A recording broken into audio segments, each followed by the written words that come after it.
A big part of what we're doing in this chapter and in this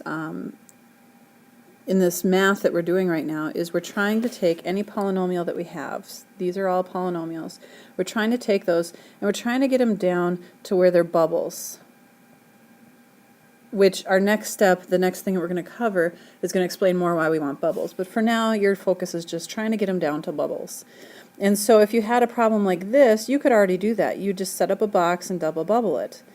So today what we're going to do is we're going to try and focus more on what if you had something like this or something like this. How can you take those and put those into bubbles? So let's first start on something like this. So when we're looking at this, we have 1, 2, 3, 4 terms. So if you have something with 4 terms, we're automatically going to go to making a box just like we were double bubbling. Make the box. It's a 2 by 2 box. And we'll start with our first thing, x cubed, and I'm going to put that in the top left, x cubed. And we'll cross that off. Now then, we have to figure out what out here do we multiply to get x cubed. There's really only one way to do that. One of them is going to be an x and the other one's going to be an x squared. But the other thing I want to tell you is we also need to look at the second term, because the second term kind of helps us figure this out if it's not so straightforward. See, if I look at x cubed and 2x squared, they both have an x squared in common. So if you remember the last section, we could take an x squared out of both of those. So that's why we put an x squared here, is because we can have take an x squared out of both of those. Which also tells me that I need to take that negative 2x squared and put it here. So negative 2x squared goes there. The reason being is because I can take an x squared out of both of these, then this x squared needs to line up with both of them. So I don't know if I've said this yet or not, but what I'm trying to do is I'm trying to take all 4 of these and put them somewhere in this box and then figure out what these are. So far I have the first 2 in the box, right? I have x cubed in the top left, negative 2x squared in the top right. By the way, in order to get negative 2x squared, that means this would have to be negative 2, because negative 2 times x squared would give me negative 2x squared. Alright, let's move to the negative 9x. In order to get negative 9x, I'm either going to put it in here or in here. Now this one already has an x, so I think that's where I want to put it.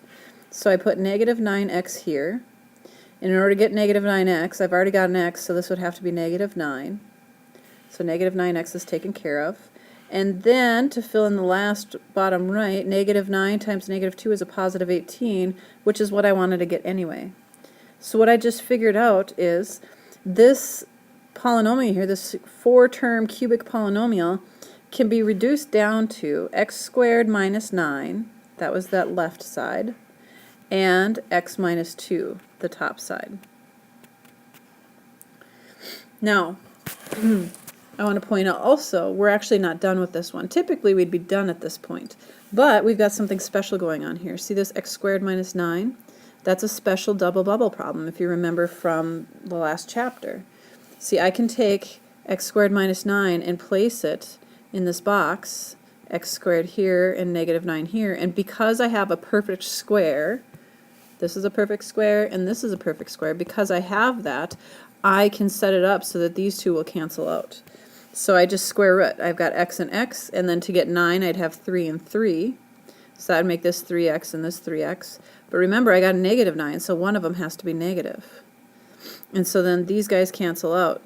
And so this x squared minus 9 I can rewrite as x minus 3 times x plus 3, and then I still have the x minus 2. So ultimately, that first original polynomial factored down into 3 bubbles, x minus 3, x plus 3, and x minus 2. Okay? So again, what I'm trying to do is figure out what bubbles can I get out of these polynomials. So let's look at another example.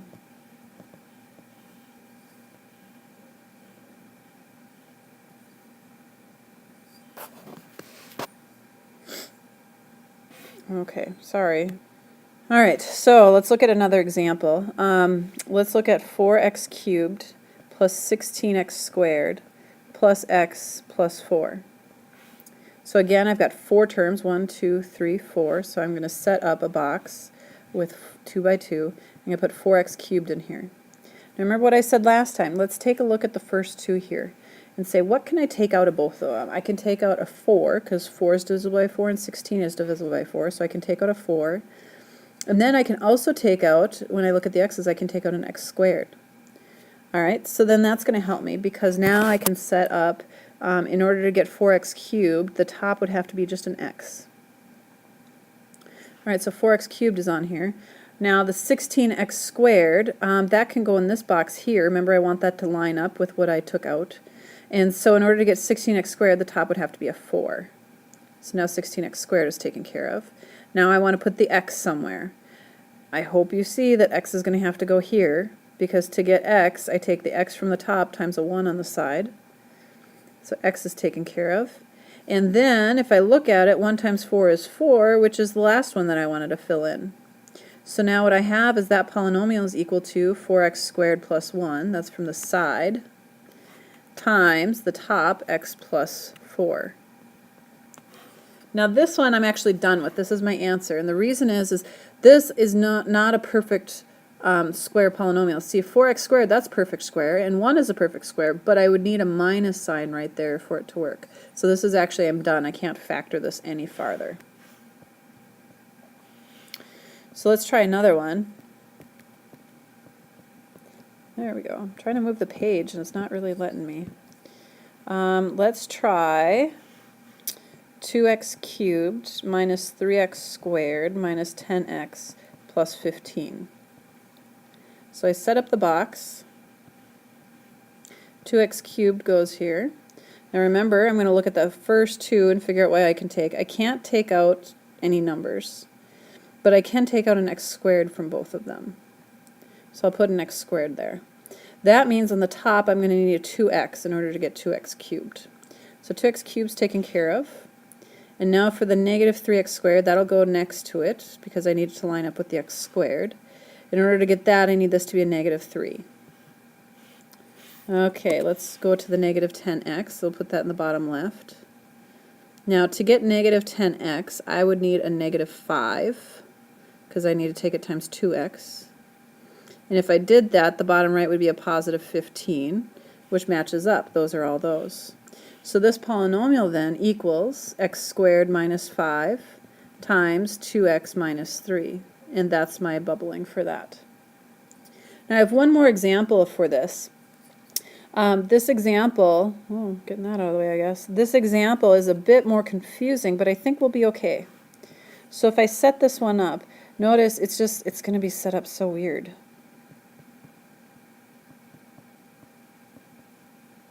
Now if you notice, remember what we do when we set up the box? We put that bx squared in there, and then we look at the first two terms and say, what can I take out of both of them? And do you notice they don't have anything in common? What I'm going to do is I'm going to rewrite it. I'm going to put the ax squared up there. So then I have bx squared plus ax squared. It's still on the same side, so I'm just moving things around. But now what it does is it allows me to have two things that they have something in common. See, the bx squared and the ax squared, they have an x squared in common, so I can take out an x squared, which would mean then at the top I need a b. So then next to it, I'm going to put ax squared so that they line up with the x squared, which means at the top I need an a. Okay, so bx squared and ax squared are taken care of. And now for the 2a. See, I can't put the 2a there because if I did, there's a b at the top, and that b doesn't go into 2a at all. So I'm actually going to have to put the 2a in the bottom right.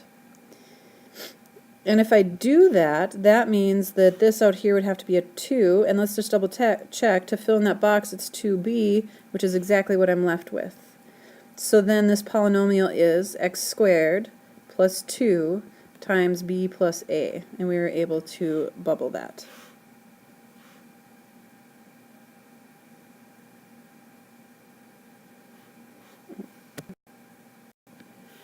Alright, so then the other type of polynomial I'm looking at is just a little bit off base here. So we have x to the 4th plus 4x squared minus 21. And you'll see here, this is a 3-term polynomial, so it's not going to be like what we just finished. Those were 4 terms. Here I have a 3-term, which to me looks like a double bubble problem. So let's just try it. Let's make a box and let's try to double bubble it. That means I put x to the 4th here. Now if I do that, that's going to give me x squared and x squared. I'm going to split it up evenly and it should work out for us. And then the negative 21 we'll put in the bottom. Now 21 I can get by taking 1 and 21 or 3 and 7. And if I look ahead, I have to get a 4, so I'm going to go with the 3 and the 7. Now if I do that, that means I get a 3x squared and a 7x squared. And I want to get a positive 4x squared, so I need the 3 to be negative, which is okay because we have negative 3 times 7 gives me negative 21. So that means this polynomial here can be bubbled into x squared minus 3 and x squared plus 7. And then neither of those can be factored down farther, so this would be our bubbles for this one. So it is just like double bubble, it's just that my exponents are bigger. So let's look at another one. If I had 4x to the 6th minus 20x to the 4th plus 24x squared. Notice I have a 3-term polynomial. But before I do any double bubbling, I'm not liking the numbers and the exponents are huge. Let's look at, can we take out a number? So if I just set it up like this and I go, well, this is 4x to the 6th minus 20x to the 4th plus 24x squared. Can I take out a number? And if you look for the numbers 4, 20, and 24, I can take out a 4. And for the x's, I can take out an x squared. So then on the top, let's see, this would have to be x to the 4th. Remember, we're adding exponents to get the 6. And minus 5x squared. And then plus 6. So this is really 4x squared times x to the 4th minus 5x squared plus 6. Alright, so 4x squared is good. I'm looking at this thinking, you know what, I could probably double bubble that just like we did up here at that problem. So let's try it out. Let's set up a box. We've got x to the 4th. Now it doesn't mean it's going to work, we're just going to try it. So we get x squared and x squared. To get 6, it's 1 and 6 or 2 and 3. I'm going to go with 2 and 3. So we get 2x squared and 3x squared. Now I want a negative 5. So if they're both negative, that would give me a negative 5, which means this 2 would have to be negative and this 3 would have to be negative. And negative 3 times negative 2 gives me a positive 6, so it works out. So then I can say then that this is going to be 4x squared still. That's still there. Don't get rid of it. It's not gone. And then I have x squared minus 3 times x squared minus 2. And don't forget to always look at these and say, are these one of those perfect squares that I can factor more like we did earlier? Well, it's an x squared and it's a minus. That's good for both of them. But the 3 and the 2 are not perfect squares, so we can't do anything farther. So this is our answer of the factoring of this one right here. Now you might feel a little overwhelmed by this. This is a lot of practice, which is why I gave you a lot of problems to do. It's not to be mean, it's not to make you take a lot of time, but I really want you to practice this because you're not going to become good at it unless you practice. So I have one more problem for us. And this problem is going to be 81x to the 4th minus 16. Now, this is not 4 terms, this is not 3 terms, this is down to 2 terms. So one of the things we look at when we see a 2 term is there anything I can take out of both of them? Like, can I take a 9 out of both of them? And I can't. Can I take an x out of both of them? And I can't. So then I look at, maybe I can double bubble this. Maybe I can set it up so it double bubbles. Is this one of those perfect square ones? Well, let's look at it. 81 is a perfect square, that's 9 times 9. X to the 4th is a perfect square, x squared times x squared gives me that. I have a minus sign, and 16 is a perfect square, 8 times 8. So yes, this is one that I can set up so that they cancel out the diagonals. So again, 81 is 9 times 9, and to get x to the 4th, I go x squared, x squared. Remember, for these, it's really important that you have the exact same thing on both sides. To get 16 would be negative 4 times positive 4, and I do a negative and a positive because I need a negative 16. And then in the diagonals, I get negative 36x squared and a positive 36x squared, and so then the 36x squareds cancel out. So 81x to the 4th minus 16 is 9x to the x squared plus 4. That's on the side. And on the top is 9x squared minus 4. And oh my goodness, check it out. This is another one of the perfect squares. So I need to set up another one. So we have 9x squared minus 4. 9 is a perfect square. It's going to be 3x and 3x. 4 is a perfect square. It's going to be 2 and negative 2. So then I get a positive 6x and a negative 6x, and they cancel out. So I still have my 9x squared plus 4, but now I've taken this one and I've broken it down into two more, into 3x plus 2 and 3x minus 2. And that would be the factoring of that polynomial.